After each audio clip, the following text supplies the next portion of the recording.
In the final decades of the 19th century, as America was transforming from a young agrarian nation into a colossal industrial power, the era known as the Gilded Age witnessed the meteoric rise of financial empires where fortunes were amassed at dizzying speed, and families like the Vanderbilts became the very embodiment of economic might and social extravagance, yet also the starkest proof of how fragile human destiny can be amid the tides of history. Picture the bustling streets of New York, thick with steam from ferries slicing across the harbor and the thunder of locomotives racing across vast plains. Every paddle wheel and steel rail somehow tied to the name Cornelius Vanderbilt. The man who ignited a dynasty few could have imagined would climb to such dazzling heights only to collapse in tragic ruin. Born in 1794 on Staten Island to a modest Dutch farming family, Cornelius left school at age 11 to work on his father's ferry shuttling passengers between Staten Island and Manhattan, a grueling trade that forged in him the tenacity and cunning he would wield for the rest of his life. Nicknamed the Commodore, in homage to naval commanders of old, Cornelius did not merely compete. He annihilated rivals. His most famous victory came in 1824 when he helped win the landmark Supreme Court case Gibbons versus Ogden, shattering Robert Fulton's steamboat monopoly and opening interstate commerce to free competition, the legal cornerstone of America's economic explosion. From a single borrowed $100 and a small sailboat purchased from his mother, Cornelius built a steamship fleet that dominated routes from New York to San Francisco during the 1849 California Gold Rush, transporting thousands of fortune seekers at cutthroat fares and amassing millions in mere decades. By the 1860s, as the Civil War raged, he pivoted to railroads, acquiring and merging lines such as the New York and Harlem, the Hudson River Railroad, and ultimately the New York Central, forging a transportation colossus that linked the East Coast to the Midwest and made him the richest man in America. At his death in 1877, his fortune was estimated at $100 million, more than the entire U.S. Treasury held at the time, a sum equivalent to many billions today. Yet behind this ascent lay ruthless choices. He disinherited nearly all his children, leaving the overwhelming bulk of his estate to his eldest son, William Henry Vanderbilt, a winner-take-all philosophy that sowed seeds of future family strife. William Henry, born in 1821 and once dismissed by his father as lacking ambition, proved his worth by expertly managing and expanding the railroad empire all the way to Chicago, doubling the family fortune to over $200 million by his own death in 1885. Still the richest man on earth. It was during this period that the Vanderbilts entered the whirlpool of high society, with lavish balls and strategic marriages. Yet the first hairline fractures also appeared. Competition from rival railroads and growing federal scrutiny of monopolies began to threaten the economic foundation. Imagine the palatial mansions rising along Fifth Avenue, Cornelius II's 154-room chateau at 1 West 57th Street completed in 1883 by George B. Post. Monuments to ostentatious power that were simultaneously testaments to the waste the next generations would pay for dearly. When William Henry divided his estate among 8 children, including Cornelius II, William Kissam, and George Washington Vanderbilt II, the dispersal weakened the laser-like focus on the core railroad business and set the stage for the financial and personal tragedies that would slowly unfold in the decades ahead, just as the Gilded Age itself began to show the first glimmers of decay beneath its gilded surface. As the 19th century drew to a close, the Vanderbilt mansions were no longer mere residences. They had become political declarations carved in granite and arrogance. Cornelius Vanderbilt II, who assumed leadership of the family after his father's death in 1885, erected the Breakers in Newport, Rhode Island, a 70-room Italian Renaissance palazzo designed by Richard Morris Hunt. The mansion was inaugurated in 1895, just months after Cornelius II himself died of a stroke at the age of 55, as if the very act of completing it had drained the last of his life. The breakers cost $7 million to build, over $250 million in today's money, plus another $5 million in European furnishings, including Persian carpets that were simply cut to fit the floors rather than custom woven, a perfect emblem of Gilded Age excess. His widow, Alice Gwynne Vanderbilt, the woman who had thrown the legendary fancy dress ball of 1883 at 1 West 57th Street at a cost of $250,000, more than $6 million today, continued to live in gilded solitude among corridors of gold leaf and ceilings painted by European masters until her own death in 1934, watching brick by brick as the family empire was dismantled. Meanwhile, his younger brother William Kissam Vanderbilt took a different path. He built Marble House next door to the breakers as a $3 million birthday present for his wife Alva in 1892. Alva, the fiercely ambitious woman who divorced William Kissam in 1895 in a scandal that rocked high society, remarried Oliver Hazard Perry Belmont and moved into nearby Belcourt. Marble House then stood empty for decades, echoing only with the memory of power struggles between generations. Alva once declared, "I built Marble House to prove a woman could do something grand."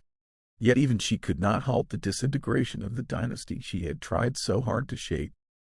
Farther south, in the mountains of North Carolina, the shyest and most artistic brother, George Washington Vanderbilt II, wrote the most poignant chapter of all. In 1895, on the very same year the breakers opened, George unveiled Biltmore Estate, America's largest private home, 250 rooms on 125,000 acres, later expanded to 178,926 acres, designed by Richard Morris Hunt and landscaped by Frederick Law Olmsted.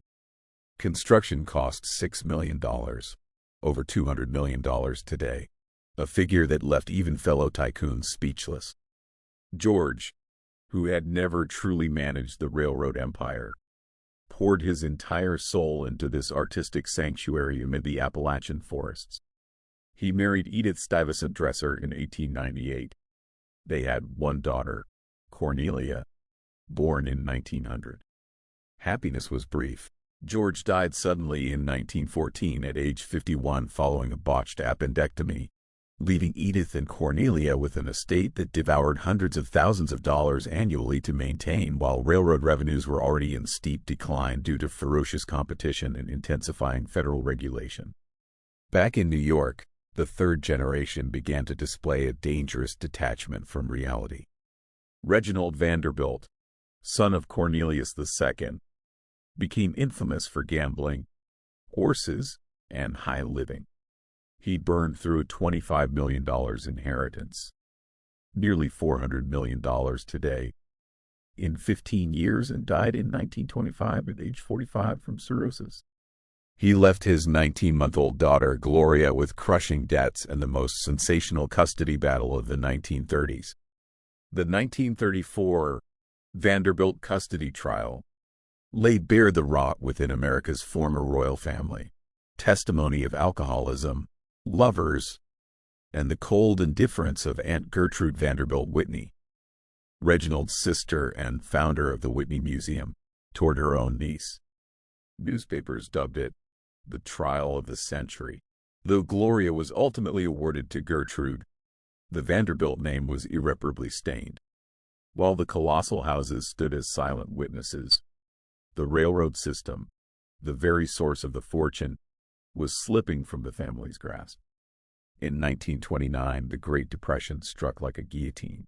New York Central stock plummeted from $255 in 1929 to $9 in 1932. Banks called in loans, property taxes soared, and heirs could no longer sustain the palaces. In 1926, the mansion at 1 West 57th Street was demolished for Bergdorf Goodman. In 1955, William Kissam's 645th Avenue followed.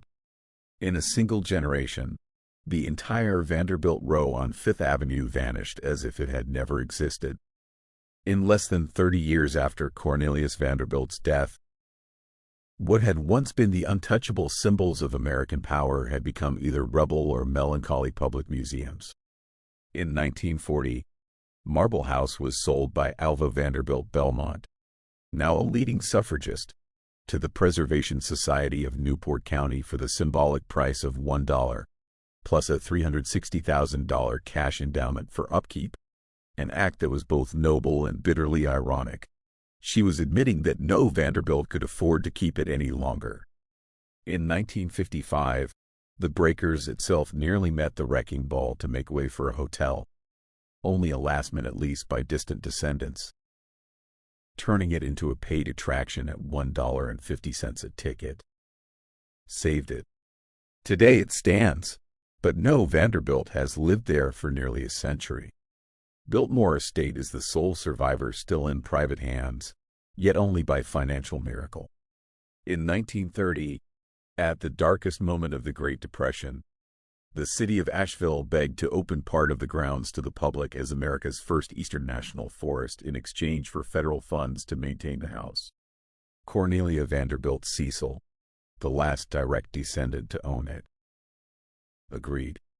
Today, Biltmore welcomes over 1.4 million visitors a year, but not a single drop of Vanderbilt blood resides in its 250 rooms. The dissolution did not stop at marble walls. It ran in the blood and in the memory. Gloria Vanderbilt, the little girl at the center of the trial of the century, grew up in the icy distance of her Aunt Gertrude Vanderbilt Whitney. At 17, she fled to Hollywood, married a mob-connected talent agent at 18, divorced him at 22, married the 63-year-old conductor Leopold Stokowski, divorced again, married director Sidney Lumet, divorced again. Only her fourth marriage, to writer Wyatt Emery Cooper in 1963, brought a measure of peace. They had two sons, Carter and Anderson. In 1988, Carter Cooper, aged 23, jumped from the 14th floor terrace of the family's Manhattan penthouse in front of his mother, a tragedy Gloria carried to her grave in 2019. Anderson Cooper, the CNN anchor and co-author of the 2021 book, Vanderbilt, The Rise and Fall of an American Dynasty, has said he grew up in a family that no longer had money, no longer had ancestral homes, and barely had stories, only faded black and white photographs and whispers of a glory long dead. The Vanderbilt story did not end in formal bankruptcy. They never filed. It ended in something crueler: slow-motion erasure. In 1973, Penn Central Railroad, the direct descendant of Cornelius's New York Central, declared the largest bankruptcy in American history up to that point, almost exactly a century after the Commodore bought his first railroad. By the 1980s, the name Vanderbilt appeared mainly as a footnote in history textbooks or on small bronze plaques in front of former mansions, now museums. They built palaces no one could keep, lived like kings in a country that rejected kings, and spent their grandchildren's future just to prove they could. It is not a story of falling into poverty. It is a story of falling from too much wealth, too fast, and with the absolute conviction that money could buy immortality. Cornelius Vanderbilt once snarled to a reporter, "The public be damned." He never imagined that, in the end, the public would be the only ones left to preserve what he built, one $30 admission ticket at a time. And when you stand today in the Grand Hall of the Breakers, amid the chatter of tour guides describing long-ago balls, you can still hear, if you listen very carefully, the walls themselves whispering the same quiet truth. No empire lasts, not even one built of solid gold.